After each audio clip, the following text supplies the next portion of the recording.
ইন্টারভিউতে নিজের পরিচয় সংস্কৃত ভাষায়। সংস্কৃততে প্রথমে নিজের নাম বলতে হবে।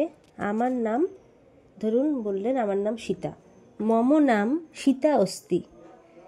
এরপরে বললেন আমি অমুক শহরে থাকি, তাহলে অহম অমুক নগরে বসামি।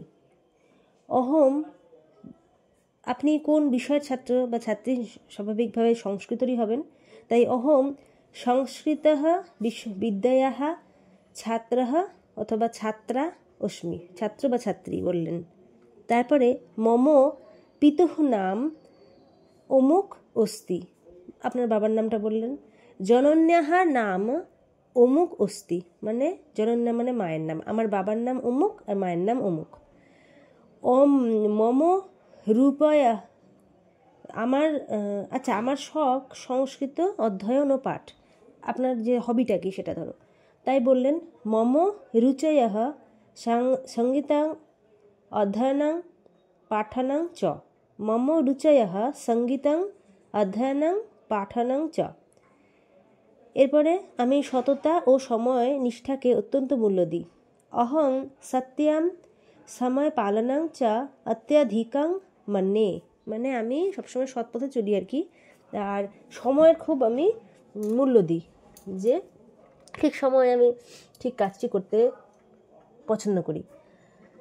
এরপরে যদি আপনি যেখানে কাজের জন্য আপনি গিয়েছেন, সেটা স্কুল কলেজ বা যেখানেই হতে পারে, বা কোনো সংস্থাতেও হতে পারে, কোনো হয়তো প্রাইভেট স্কুলে হতে পারে, তো তখন আপনি বললেন যে আপনার প্রতিষ্ঠানে কাজ করতে আমার প্রবল আগ্রহ রয়েছে।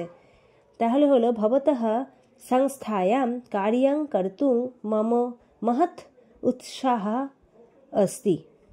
ভবতঃ সংস্থায়াম কার্যং কর্তুং মম মহৎ উৎসাহ, উৎসাহ পরে কিন্তু একটা বিসর্গ, তাই জন্য উৎসাহ বলে কিন্তু বিসর্গ বলছি, সেটা বোঝা যাচ্ছে না যেহেতু দুটোই হ উচ্চারণ, উৎসাহ এরকম अस्ति।